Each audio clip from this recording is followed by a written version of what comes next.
Hello，大家好，歡迎收睇灣區個人自家嘅頻道。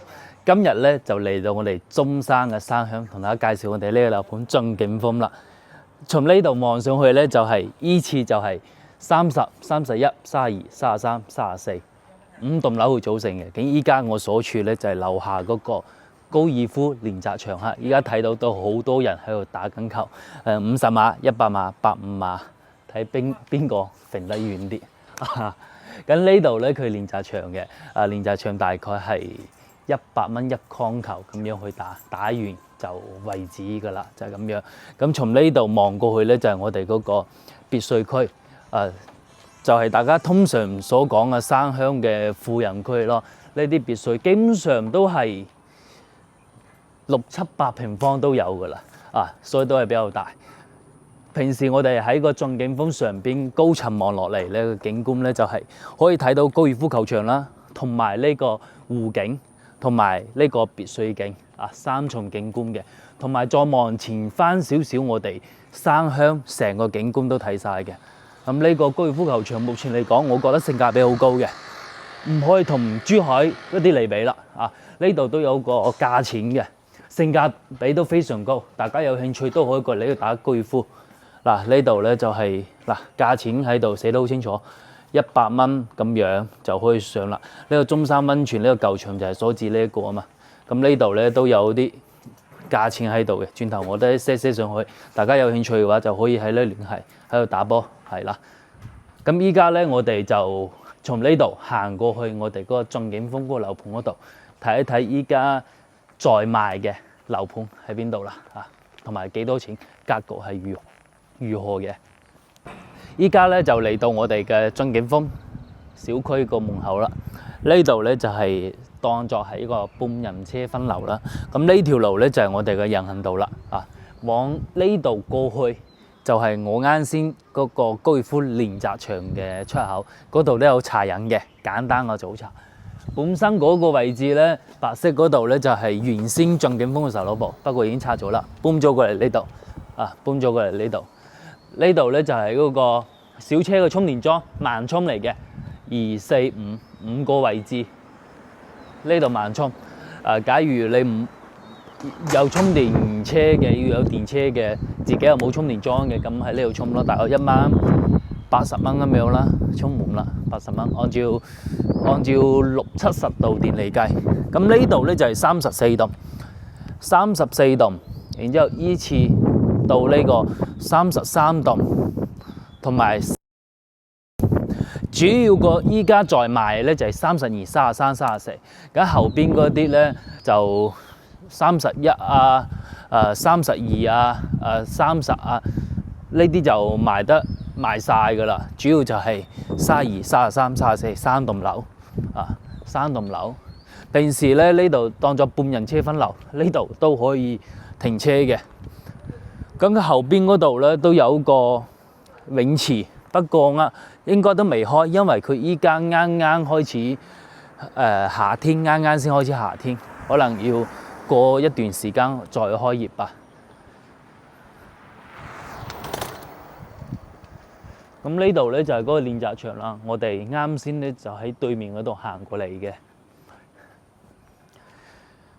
層高咧一定要3樓、4樓以上。咁樣望出去嘅景觀咧，就可以望得舒服啦。依家我哋係屬於平時啊嘛，所以望到嘅景觀就麻麻地咁樣，但係我覺得都幾舒服噶啦。再加上嗰啲外立面都睇身好有豪宅嘅 feel， 然之後同埋嗰個電梯廳嘅 lobby 都好高端上檔次嘅。咁從呢個位置行過去咧，就係我哋嗰個小區嘅園林。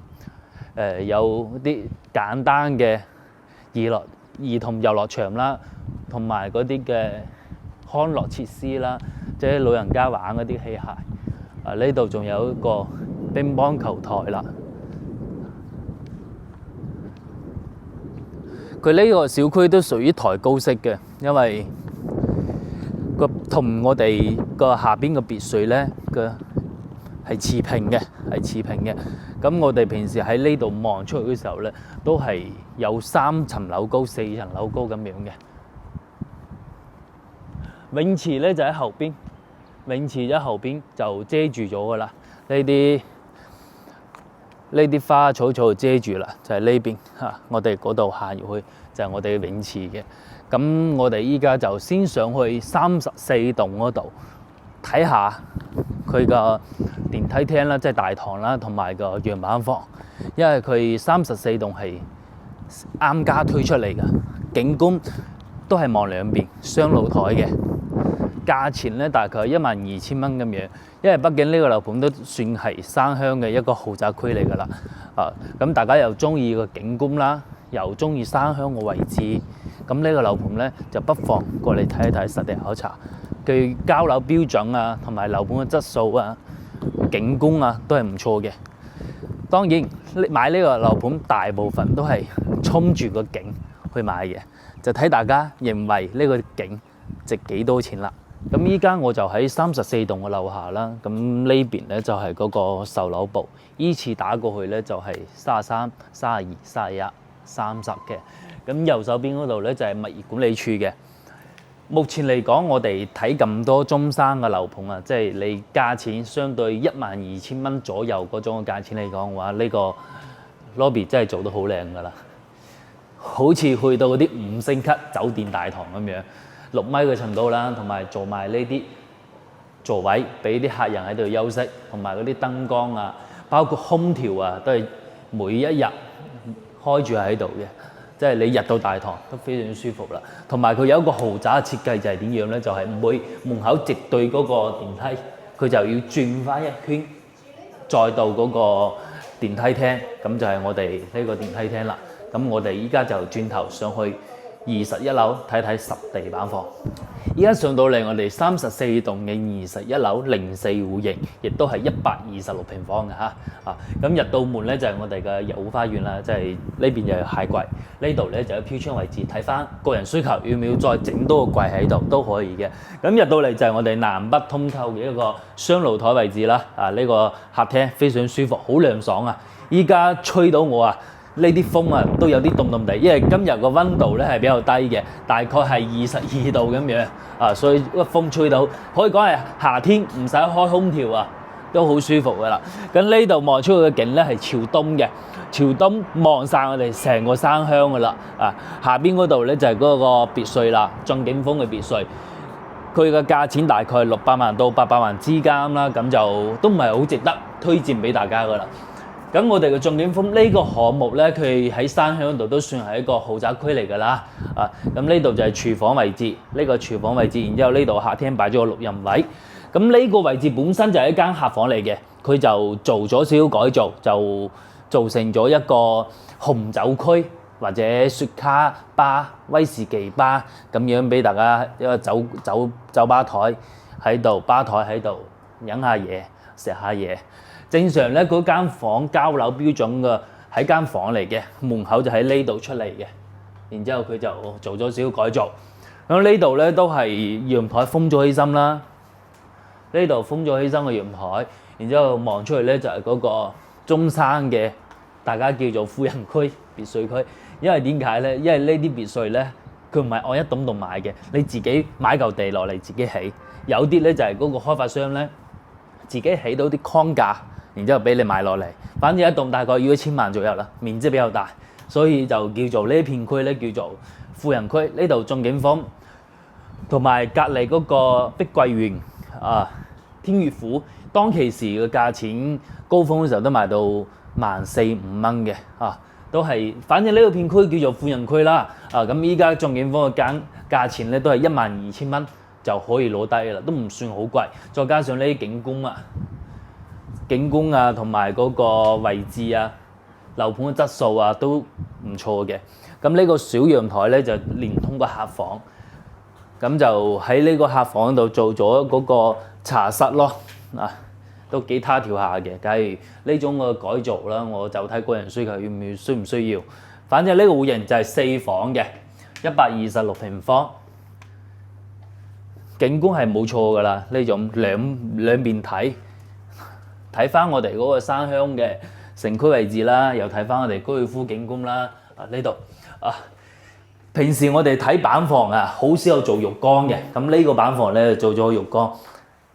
啊。雖然浴缸係細咗啲，大概係1.2米嘅浴缸啦，但係中規中矩咯。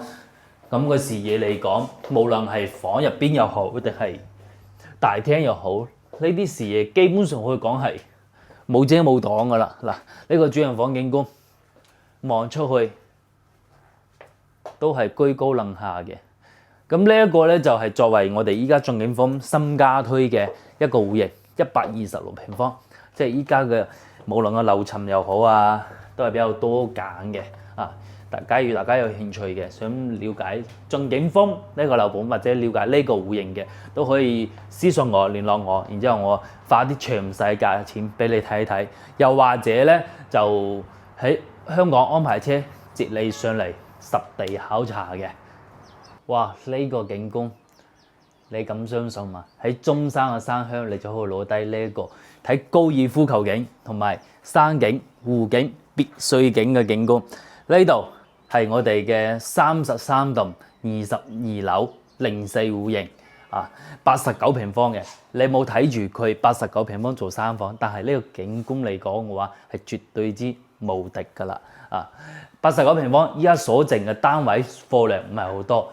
呢度中規中矩嘅餐客廳啦，啊，都係3.2米左右嘅一個開間，中規中矩，同市面上嘅89平方都係相差無幾嘅。咁我哋呢個廚房咧就同其他有啲區別啦，咁就係咁樣一字過去嘅。對於89平方嚟講，呢個廚房就係夠用嘅。呢度咧就係示範單位嚟嘅，不過佢個一個交樓標準咧，都係算係比較高標準嘅啊，就唔會好似簡單咁樣啦。佢都係用翻啲靚嘅品牌啊，同埋用翻啲材料啊，都係優質嘅。咁再睇翻我哋呢個房間，佢係3房1個洗手間嘅。基本上每一個房間嘅景觀啊，真係小心啲呢度望出去景觀啊，都係別墅景，同陽台景觀一模一樣嘅。咁你選擇呢個89平方嘅話，就唔係選擇佢嚟居住嘅一個格局啦，係選擇佢嗰種景觀。呢間房就只能當作一個客房吧，因為景觀真係比較差少少，或者瞓住喺呢個床頭咧都可以咁樣打斜望出去。畢竟呢個樓盤非常之大嘅賣點咧，就係以呢個高爾夫球景為主嘅。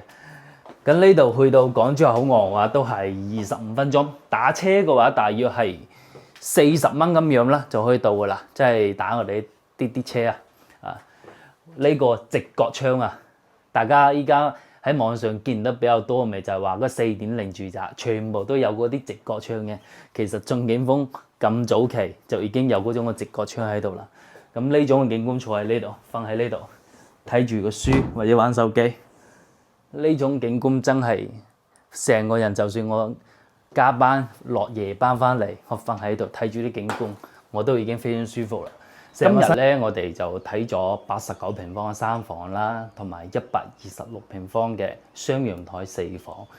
咁佢126個咧就係主要望翻嗰個別墅景觀嘅。咁89個咧，佢就喺呢個位置，因為隔離就係34棟啊嘛，呢度33棟啊嘛。咁佢33棟咧就望翻嗰個高爾夫球景啦，同埋嗰個別墅景，即係望得比較多啲嘅。即係睇大家係中意望高爾夫多啲啊，定係望呢邊嘅景多啲，定係想連山鄉嗰邊嘅景都望，就睇翻個人嘅需求。因為朝東嗰邊咧，即係我哋啱先睇嗰個34棟嘅126平方雙露台嗰個，佢朝東嗰個方向望出去，其實晚上山鄉嘅夜景咧，燈光開晒，其實都幾靚下嘅。咁呢度咧，佢晚上都係一樣啦。咁你別墅開埋燈，其實好靚，只不過睇大家想望邊個景會多啲啦。咁呢度就係89平方3房1個洗手間嘅。假如你哋係2個人或者3個人，其實呢種戶型已經足夠住㗎啦，一個洗手間。咁望翻景觀就係咁樣啦。佢總價比較親民。比較親民少少，90零萬咁就可以攞低呢一套單位。當然越高就越貴低少少或者平啲。咁依家最平嗰度單位咧大概係低樓層就91、2萬咁樣啦。咁具體嘅價錢咧視乎樓層高低啦。咁接落嚟，大家對駿景峰或者呢啲高爾夫球景嘅樓盤感興趣嘅，不妨聯絡我，我可以俾啲詳細資料俾你睇睇，又或者安排香港兩地牌專車接你哋上嚟實地考察，全程係免費嘅。你聯絡到我嘅話，我絕對會喺呢個樓盤攞到一個最大嘅一個優惠內部價俾到大家嘅。咁今期節目就到呢度，下期再見，拜拜。